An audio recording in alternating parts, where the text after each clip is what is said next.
اعوذ باللہ من الشیطان الرجیم بسم اللہ الرحمن الرحیم۔ السلام علیکم، امید ہے آپ سب خیریت سے ہوں گے۔ ہم نے پچھلے لیکچر میں حضرت محمد صلی اللہ علیہ وسلم کا بالکل بچپن کا زمانہ، شیر خوارگی کے زمانے پر بات ہو رہی تھی۔ تو آپ کی جو رضائی مدرز ہیں، آپ کی فیڈنگ مدرز جو ہیں، ان میں آتی ہیں حضرت ثویبہ اور حضرت حلیمہ سعدیہ، جن کا بہت بڑا کردار رہا۔ تو حضرت ثویبہ جو تھیں، ان کے تعلق سے نبی پاک صلی اللہ علیہ وسلم کے ایک دودھ شہید بھائی ہیں، جو کہ ان کے چچا بھی ہیں، یعنی ریئل جو رشتہ ہے وہ ان کے چچا کا ہے، اور جو ہے اس رضاعت کی وجہ سے وہ ان کے رضائی بھائی بھی ہیں حضرت ثویبہ کی جو ہے تعلق کی وجہ سے، اور وہ ہیں حضرت حمزہ رضی اللہ عنہ، نبی پاک صلی اللہ علیہ وسلم کے چچا۔ تو وہ بھی جو ہے ان کا کچھ روایات میں 2 سے 4 سال کے درمیان نبی پاک صلی اللہ علیہ وسلم اور حضرت حمزہ کی عمر کا فرق بتایا جاتا ہے۔ تو انہی خاتون سے حضرت حمزہ کی بھی رضاعت رہی، وہ بھی ان کی رضائی والدہ رہیں، ان کی فیڈنگ مدر رہیں۔ تو یہ ان کے 2 رشتے ہو گئے۔ اسی طرح حضرت حلیمہ سعدیہ جو ہیں، ان کے حوالے سے نبی پاک صلی اللہ علیہ وسلم کے ایک کزن ہیں، جو کہ ان کے رضائی بھائی رہے، اور وہ ہیں حضرت ابو سفیان بن حارث جو ہیں، وہ نبی پاک صلی اللہ علیہ وسلم کے سگے چچا ہیں، اور یہ سب سے بڑے بھائی تھے۔ تو ان کے جو بیٹے تھے ابو سفیان بن حارث، یہ جو ابو سفیان بن حارث ہیں، لوگ اس سے یہ سمجھتے ہیں کہ شاید یہ وہ ابو سفیان ہے جو ابو سفیان بن حرب بن امیہ ہے۔ بالکل بھی نہیں، وہ بالکل الگ شخص ہیں۔ اور یہ ابو سفیان جو ہے، ابو سفیان بن حارث، یہ نبی پاک صلی اللہ علیہ وسلم کے کزن ہیں، بنو ہاشم قبیلے سے تعلق رکھتے ہیں۔ تو یہ جو ہے نبی پاک صلی اللہ علیہ وسلم کے کزن تھے، ان کے دودھ شریک بھائی بھی تھے حضرت حلیمہ سعدیہ کے تعلق سے۔ تو جو دوسرے ہیں وہ ابو سفیان بن حرب بن امیہ، وہ امیہ خاندان کے ہیں، جو اپنی زندگی کا زیادہ عرصہ جو ہے نبی پاک صلی اللہ علیہ وسلم کی شدید دشمنی میں رہے، اور فتح مکہ سے پہلے انہوں نے اسلام قبول کیا تھا۔ حلیمہ سعدیہ رضی اللہ عنہ نبی پاک صلی اللہ علیہ وسلم کو 2 سال کے بعد مزید مدت کے لیے اپنے پاس لے گئیں، ان کی پرورش کے لیے۔ تو تقریباً 4 سال کی عمر میں ایک عجیب و غریب واقعہ پیش آیا۔ حضرت حلیمہ سعدیہ کے بچے نبی پاک صلی اللہ علیہ وسلم کے رضائی بہن بھائی انیسہ، شیمہ، عبداللہ، یہ سب کے سب باہر کھیل رہے تھے کہ حضرت جبرائیل علیہ السلام جو ہے اللہ کی طرف سے وہاں پر آئے، اور یہ سب واقعہ حضرت انس بن مالک نے صحیح مسلم میں بیان کیا ہے۔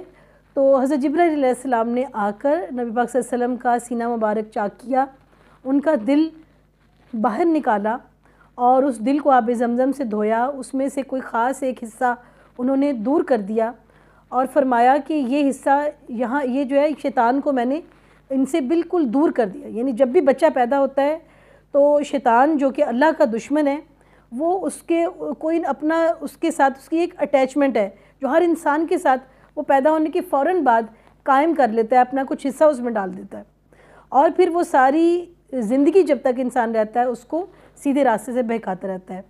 لیکن ہمارے نبی پاک صلی اللہ علیہ وسلم کے معاملے میں یہ ہوا، اس واقعے کو کہتے ہیں شق الصدر کا واقعہ، کلیویج آف ہارٹ، کہ ان کا دل جو ہے حضرت جبرائیل علیہ السلام نے نکالا، اور اس کے اندر سے وہ حصہ دور کر دیا، شیطان کو ان سے دور کر دیا۔ ایک بہت بڑا مشن، ایک بہت بڑا کام لیا جانا تھا، اور اس کے لیے ان کے جو دل کو اللہ تعالیٰ نے وہ نور سے بھر دیا، اور وہ چیزیں وہ صلاحیت عطا کی کہ وہ اپنے عظیم مشن میں کامیاب ہو سکیں۔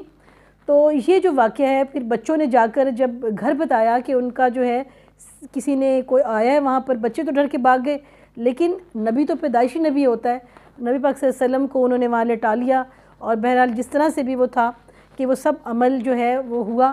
تو بچوں نے جب یہ بتایا تو گھر والے بڑی پریشانی کے عالم میں آئے۔ اس وقت تک جو ہے وہ ان کو وہ دل کو اندر رکھ کے وہ سارے وہاں پہ سٹچز لگا چکے تھے حضرت جبرائیل علیہ السلام، اور وہ سب کچھ واپس اپنی پچھلی حالت میں آ چکا تھا۔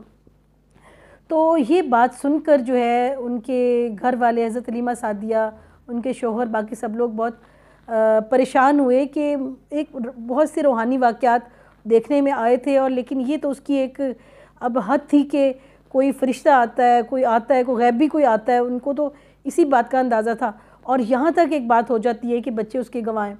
تو انہوں نے اس چیز سے خطرہ محسوس کیا کہ یہ جو ہستی ہیں کوئی عام ہستی نہیں ہے، ان کے ساتھ بہت خاص واقعات ہو رہے ہیں، تو جو ہے ان کو کہیں ایسا نہ ہو کہ کسی طرح ہمارے فرض میں کوئی کوتاہی ہو جائے. تو انہوں نے یہ سوچ کر جو ہے وہ واپس جو ہے تقریباً 4 سال کی عمر میں ان کے گھر لے گئے. تو 4 سال کی عمر کے بعد حضرت محمد صلی اللہ علیہ وسلم نے کچھ عرصہ اپنی والدہ کے ساتھ گزارا.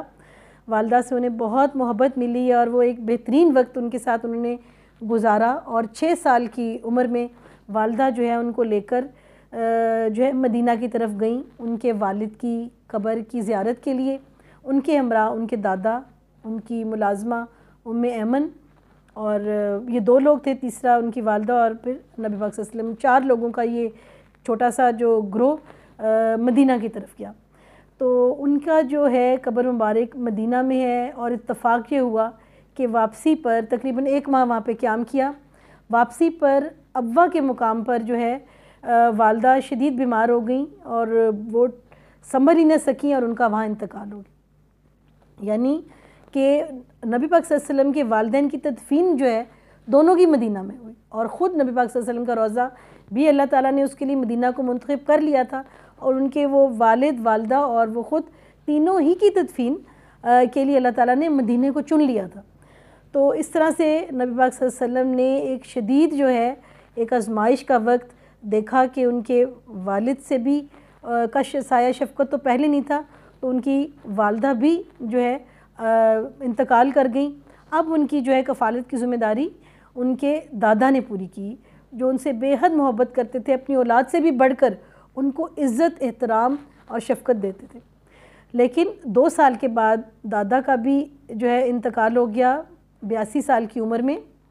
تو دادا نے انتقال سے پہلے ان کے لیے ایک ایسی شخصیت کو منتخب کیا کہ جنہوں نے ساری زندگی پھر جو ہے اپنے والد کی وصیت پر عمل کیا، اور وہ ہیں حضرت ابو طالب.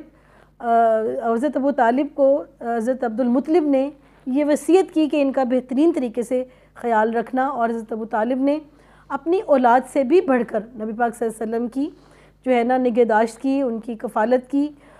ایک دفعہ مکہ میں بہت قحط پڑ گیا، تو مکہ کے سرداروں نے ابو طالب کو بلایا، اور بنی ہاشم کے وہ سردار تھے، اور ان کو جو ہے دعا کے لیے کہا. حضرت ابو طالب جو تھے حضرت محمد صلی اللہ علیہ وسلم کے ہمراہ وہاں پر آئے، اور اتنا زیادہ ان کو احترام عقیدت تھی، اور یقیناً انہوں نے بھی ان کے اوصاف کو پہچان لیا ہوگا.